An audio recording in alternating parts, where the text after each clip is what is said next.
j'étais avec ma famille. J'étais avec ma famille au pays. Je suis arrivée ici en 2002 et j'étais hébergée par ma tante. Donc c'est par elle que j'ai connu le centre d'accueil. Mais de ma famille, en fait, il y avait beaucoup de problèmes puisque mon père était dans l'occultisme. Et donc mon père a commencé dès l'université, dans la secte, et au fur et à mesure, on demandait toujours plus. Donc, ce qui fait qu'à la maison, quand mon père et ma mère se sont mariés, ma mère ne connaissait pas encore Dieu. Après, quand ma mère a donné sa vie à Jésus, il y avait des confrontations, il y avait des conflits, des disputes au quotidien. Et à la maison, ça n'allait pas du tout. Ça n'allait pas. Et moi, personnellement, j'étais toujours malade. C'était 3 fois, 4 fois dans l'année, j'étais malade. Et c'était vraiment, des fois, je tombais dans les pommes à l'école, on me ramenait à la maison. J'étais vraiment dans une oppression constante. Et même à la maison, on sentait qu'il y avait quelque chose qui n'allait pas. On sentait qu'il y avait quelque chose qui n'allait pas, que papa, il faisait des choses qui n'étaient pas vraiment nettes. Donc, quand ma tante qui vit ici depuis 85 avait décidé de me prendre, je suis arrivée, donc je vivais chez elle. Mais spirituellement, le problème était pareil. J'avais peut-être changé de pays, mais j'étais toujours la même personne, avec les mêmes persécutions pendant la nuit, avec les mêmes craintes, les mêmes angoisses. Et c'est là que je suis arrivée chez ma tante. Donc quand je suis arrivée, c'est vrai qu'en arrivant à l'église, je trouvais un peu bizarre. J'aimais pas trop. Elle m'a dit, bon, moi c'est là que je vais, c'est là que je lutte, parce qu'elle aussi elle avait ses problèmes. Et au-delà de comment je suis venue, Dieu a permis que je connaisse le centre d'accueil. Et là, maintenant, la délivrance s'est faite. J'ai commencé à affronter toutes les situations. Quand j'étais avec ma famille, c'était différent. Là, j'étais moi-même face à moi. J'avais personne pour m'aider. J'avais plus ma mère pour m'aider en prière. Bien sûr, elle prie pour moi là-bas, mais je devais être face à mon problème moi-même. Et je devais prendre les armes de Dieu pour pouvoir vraiment résister. Parce que c'était pas évident au début. C'était vraiment... on sentait la menace. Mais grâce à Dieu, j'ai pu tenir avec la parole que j'ai écoutée. C'est surtout ça, écouter et pratiquer. Parce qu'ici, tout le monde est dans la foi. Mais quand j'étais dehors et que j'étais face à mon géant, c'est là que je devais réagir. Et tout était là dans la tête. C'est comme ça que j'ai pu tenir. Et ça fait 10 ans que je vis ici seule. Et c'est comme ça que je tiens. Et donc, dans la campagne d'Israël, j'ai dû sacrifier. C'était pas facile. Je connaissais pas c'était quoi la campagne d'Israël. Et j'ai dû me lancer. Financièrement, c'était difficile. Je venais grâce à Dieu, Dieu avait ouvert une porte. J'avais pu trouver un travail, mais c'était à temps partiel. Et c'était pas évident. J'ai fait le sacrifice. Le résultat, j'ai pu obtenir un logement beaucoup plus décent qu'où j'étais, parce que j'habitais juste ici à côté à Pantin. Et j'étais dans un 11 mètres carrés. Et donc là, j'ai pu obtenir un autre logement grâce à mon travail. Donc déjà, j'étais à temps partiel, mais on m'a donné quelque chose que je ne pouvais même pas espérer en étant à temps partiel dans le 91. Et c'est un endroit vraiment calme, bien, je n'espérais même pas. J'ai pu avoir le temps complet, CDI à temps complet. Et dans le service dans lequel je suis, j'ai dû évoluer. Je ne suis plus là où j'ai commencé. Avec... Oui, je suis plus haut, mais je ne vais pas m'arrêter là. Voilà. Donc, je continue à lutter jusqu'à aujourd'hui. J'ai pu obtenir mon titre de séjour, mais même la nationalité, toujours en sacrifiant toutes les campagnes. J'ai participé. Pas dire que j'ai participé, toutes les campagnes, je me suis lancée, mais vraiment de toutes mes forces. Je me suis lancée, vraiment pour voir la différence spirituellement, parce que même si au départ j'avais vu des améliorations, mais c'était pas ça. Au fur et à mesure, j'ai compris que ce dont j'avais besoin, c'était d'être scellée à l'intérieur, d'être forte à l'intérieur. Parce que jusqu'à aujourd'hui, j'ai des luttes. Il y a des luttes qui arrivent, mais c'est cette force intérieure qui me permet de tenir. Que Dieu te bénisse. Bonjour à vous qui nous regardez dans le monde entier et dans toute la France. Bienvenue dans votre émission France en direct. Aujourd'hui, nous allons parler de la fondation, de la base. Quand nous construisons notre vie ou notre maison ou quelque chose que nous voulons voir résider, nous voulons voir aller plus loin et durer longtemps, il faut que ça soit sur des bonnes bases. Parce que quand nous bâtissons une maison sur le sable ou sur une mauvaise base, alors c'est sûr et certain qu'elle ne va pas faire long feu. Parce qu'aujourd'hui, avec les tempêtes, avec les problèmes, avec les situations difficiles, les tribulations, les persécutions, peu importe ce qui peut arriver de négatif, et c'est ça qui va nous faire être écroulés. Mais quand la fondation, elle est bonne, c'est sûr et certain que la garantie de survie, la garantie de vivre, la garantie de dureté est vraiment acquise. Alors c'est pour ça que nous allons regarder le témoignage de cette personne, Innocentia, je ne sais pas si je le prononce très bien, mais je crois que c'est ça, Innocentia, voilà, c'est ça. Innocentia, une personne qui est arrivée au centre d'accueil, qui avait bâti sa fondation sur quelque chose qui n'était pas durable. Et après, on va découvrir ce qui s'est passé. Avant d'arriver au centre d'accueil, ma vie s'était détruite parce que moi, j'ai envie de mourir. Je n'ai pas envie de vivre avec la tristesse, la souffrance, et amertume, haine. Tout ce qui est du mal, j'ai dans mon cœur. C'était d'une séparation de mon mari. C'était une séparation de mon mari. Après que mon mari m'a laissé, j'ai pleuré tous les jours. Je ne voyais pas ma sortie. J'étais comme si j'étais dans le fond du puits, dans les ténèbres. Après, parce que ma confiance c'était sur lui. Et ici en France, moi je suis pas tout seul, mais ce n'est pas comme chez moi. Après, je viens d'arriver au Portugal. Je savais même parler bien français, mais comme j'ai des enfants, je dois débrouiller pour soutenir mes enfants. Je sortis pour travailler après, mais avec toujours la tristesse. Avant, c'était un Dieu. Avant.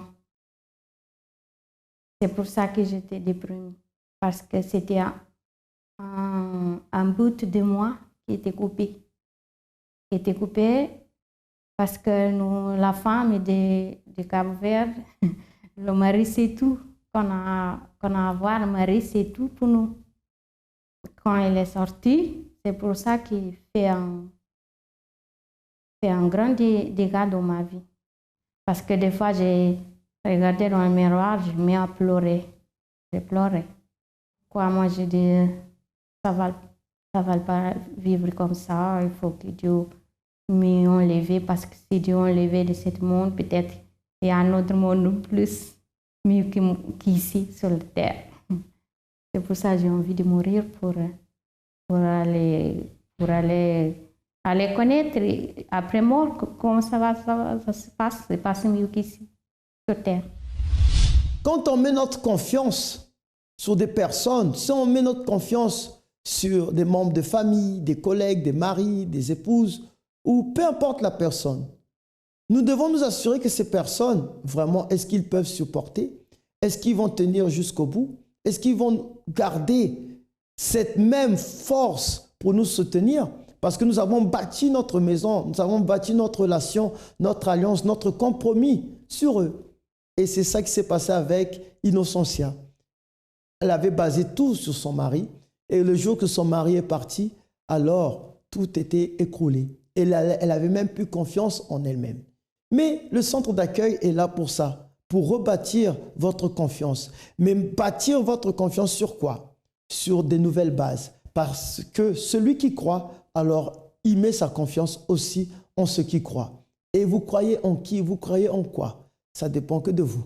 Regardons ce que Innocentia, elle a cru en quoi? Qu'est-ce qu'elle a fait? Qu'est-ce qu'elle a manifesté?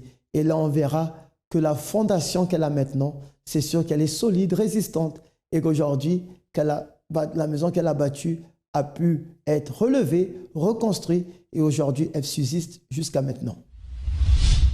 Quand j'ai vu dans la télévision le témoignage, et le pasteur a parlé, c'est la souffrance de moi qu'ils ont entendu parler. Moi, j'ai dit, si quelqu'un qui était dans le fond du puits, vie détruite, ils ont trouvé la solution, moi aussi je vais là-bas, parce que je vais trouver la solution. Après, j'ai arrivé à Saint-Recueil, c'était Paris, avec ma sœur, on nous pleurons. Après, on sortit, on retournait encore assister à la prière. Après, je sortis avec une autre vision. Je sortis d'autre façon parce que j'entrais par terre. Quand je suis sortie d'ici, je sentais quelque chose qui n'est pas pareil. Après, ma sœur a dit, tu sais, il ne faut pas aller là-bas. Moi, j'ai dit non, moi j'y vais parce que moi je ne savais pas quoi faire sans cette aide. J'ai parlé avec la femme du pasteur qui m'a conseillé pour aller mercredi. Après, moi, dimanche aussi, j'ai commencé à aller. Je vois que j'ai besoin de lundi, j'ai besoin de jeudi, j'ai fait vendredi, après j'ai fait samedi, j'ai fait dimanche. Et le pasteur nous a parlé et à travers des campagnes d'Israël, que Dieu pouvait pour répondre, pour que tout notre sang, qu'il faut accomplir, il faut faire le sacrifice, c'est pas le sacrifice. Je comprends ça, c'est que par le sacrifice, comme moi j'ai besoin de changer ma vie, je fais la campagne. Ça a représenté l'opportunité pour changer de vie et pour que Dieu puisse répondre à notre clameur. Donc, vous avez pu voir, à travers même une émission de la sorte, France en direct, que Innocentia a pu se refléter, elle a pu se voir, elle a pu reconnaître que sa vie, non, c'est comme s'ils parlent de moi, mais ils ne me connaissent pas. Alors elle a pris sa décision, elle est arrivée au centre d'accueil, là où elle a fait des chaînes de prière, elle a fait des campagnes d'Israël, et aujourd'hui, elle a pu s'en sortir. Parce que même dans le jeûne de Daniel, le 3e jour que nous sommes en train de participer, en ce moment, ça dit, l'Esprit de Dieu m'a créé et le souffle du Tout-Puissant m'anime. Et c'est ça la campagne d'Israël. Pour ceux qui viennent participer à ce propos, à cette campagne que nous allons faire 21 jours, notre intérieur sera animé. Notre intérieur sera sous la disposition de Dieu parce que nous invitons son esprit. Mais pas juste en l'invitant, mais en reconnaissant ce que nous avons de mauvais, ce qui ne se fait pas, ce que nous ne sommes pas en train de faire. Et c'est ça qui fait que l'Esprit de Dieu vient nous animer. Et quand il nous anime, alors c'est sûr qu'on prend les bonnes attitudes. Alors si vous voulez venir prendre ces attitudes ou apprendre comment faire pour utiliser votre foi, ici au siège au 254 rue du Faubourg Saint-Martin, Paris 10e, nous sommes là au siège. Il y aura des pasteurs, il y aura des conseillers qui pourront vous diriger vers le centre d'accueil le plus proche de chez vous ou bien pour vous donner un conseil pour vous mettre dans cette course pour que vous commenciez votre combat, votre lutte pour avancer. Et si vous voulez y accéder, alors c'est tout simple. 2, 5, 7, ce sont les lignes de métro et vous descendez à Stalingrad ou bien prendre la ligne 7 et 7 bis et descendre à Louis Blanc. 5 minutes de marche, vous y êtes. Et si vous n'avez pas les capacités de venir jusqu'à ici parce que vous êtes en province ou dans les îles ou partout ailleurs dans le monde, alors vous pouvez appeler le 01 53 35 85 12. Je répète encore, le 01 53 35 85 12 qui s'affiche sur le bas de votre écran en ce moment et appelez et on pourra vous renseigner sur tous les besoins dont vous avez. Donc, on va regarder la suite du témoignage. Qu'est-ce qui est arrivé à Innocentia? Est-ce qu'elle a pu s'en sortir? Est-ce qu'elle a laissé les choses se faire selon, comme le monde dit, laisse les choses se faire? Non, on doit mettre notre confiance et celui qui habite en nous nous anime. Regardons ce qu'il a animé. Ma vie aujourd'hui s'est transformée et parce que maintenant j'ai la joie, j'ai la paix. La lutte, il vient à moi, je sais qu'avec Dieu, je vais outrepasser. Donc j'ai l'assurance, la foi que Dieu est avec moi. Depuis 2011, depuis 2011 que commencé, tous les gens de Daniel, j'ai participé. Mais c'est là de 2013, l'évêque qui m'a aidé à monter sur le mont Hermon. Il a fait un défi. J'étais en direct à la maison. Je viens de l'église, mais j'étais là-bas. Je viens directement à la maison. Les enfants sont sortis. Moi, je reste tout seul à côté de mon Internet. Après, l'évêque ma sœur, elle a dit, si on croit que Dieu est avec lui, donc on doit recevoir le Saint-Esprit. Donc moi, j'ai l'assurance que Dieu est avec lui, que lui, il fait les œuvres de Dieu. Moi, je dis, comme Dieu est avec lui, Dieu aussi, c'est avec moi. Moi aussi, je suis au pied de lui. Il a dit, la pierre qui était là-bas autour de lui, ça, c'est nous aussi qui avons participé, qui étaient en train de regarder. C'est nous aussi qui étions aux côtés de lui. Moi aussi, j'ai monté sur le mont Hermon et le Saint-Esprit aussi, j'ai la certitude que j'ai le Saint-Esprit. Saint-Esprit, ça représente une école spirituelle. Et là, c'est là qu'ils ont nous enseigné, mais notre fait aux nations. C'est là qu'ils nous enseignaient les chemins de la paix, de l'amour, de la victoire, les chemins de la vie, principalement la vie éternelle. Moi, ça représente aussi comme si c'est ciel. C'est un point du ciel qui est sur cette terre.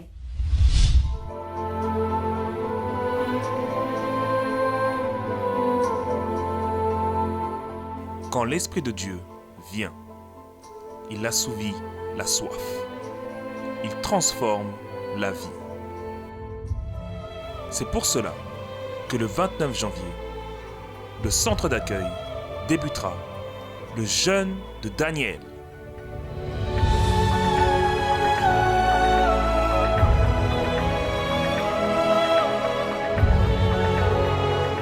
Nous allons nous abstenir pendant 21 jours pour que l'Esprit du Très-Haut vienne à être dans votre vie, dans notre vie, et faire de vous son temple, son habitation. Plongez-vous dans ce jeûne sacré, saint, le jeûne de Daniel. Désirez-vous cela? Connaître le Dieu véritable? Alors, pendant ces 21 jours de jeûne, vous allez vous éloigner des informations non chrétiennes, divertissement, télévision, Internet, jeux, musique, cinéma et tout contenu qui ne se réfère pas à Dieu.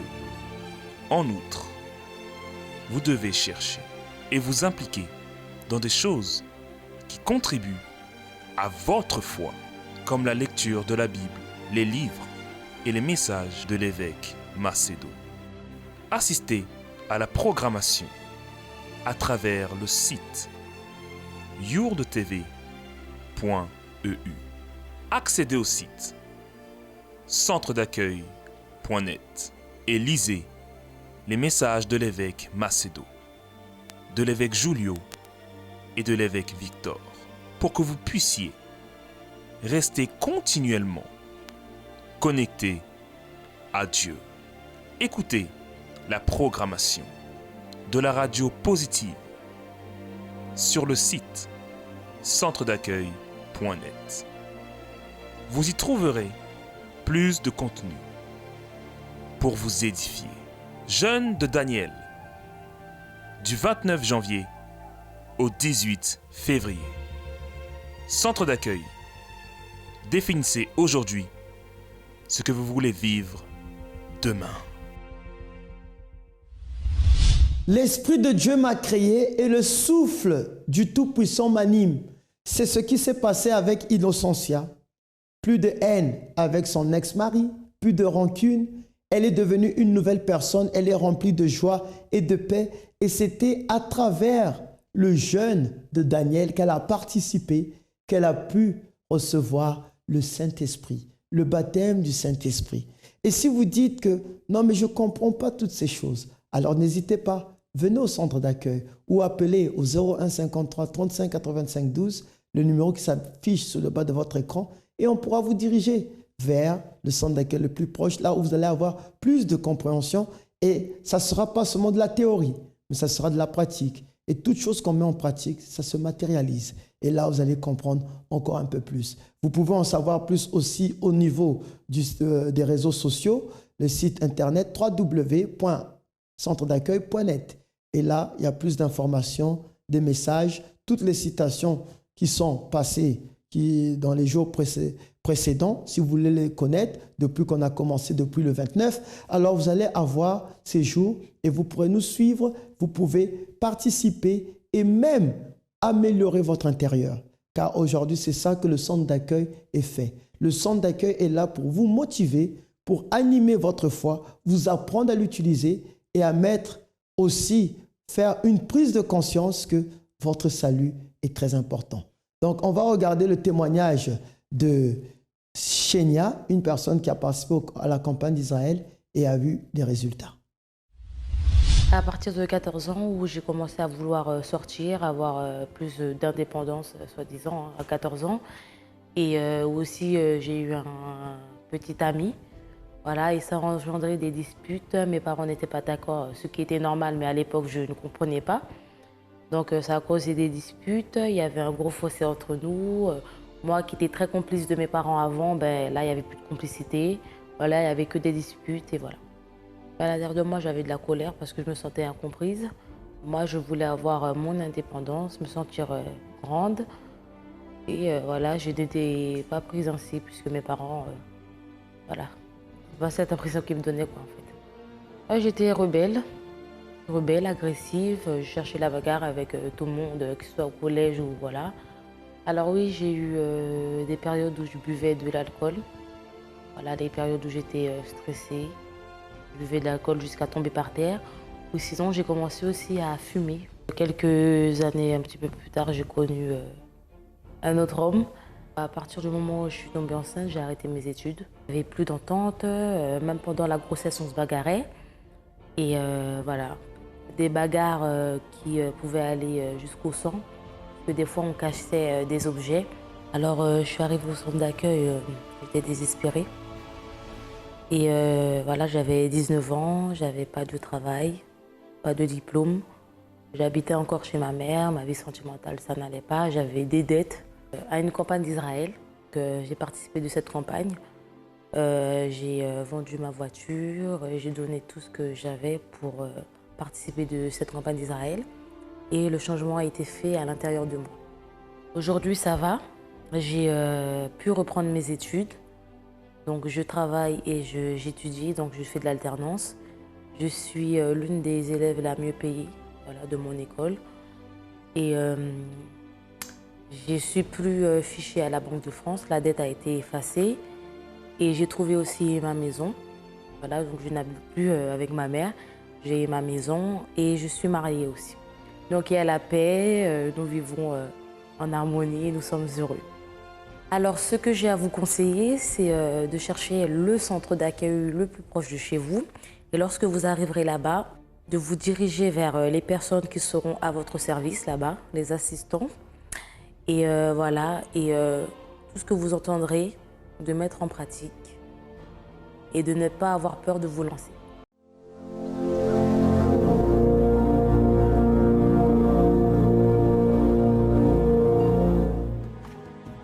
Gardez-vous des faux prophètes. Ils viennent à vous en vêtements de brebis, mais au-dedans, ce sont des loups ravisseurs. Vous les reconnaîtrez à leurs fruits. Cueille-t-on des raisins sur des épines ou des figues sur des chardons? Tout bon arbre porte de bons fruits, mais le mauvais arbre porte de mauvais fruits. Un bon arbre ne peut porter de mauvais fruits, ou un mauvais arbre de bons fruits. Tout arbre qui ne porte pas de bons fruits est coupé et jeté au feu. C'est donc à leurs fruits que vous les reconnaîtrez.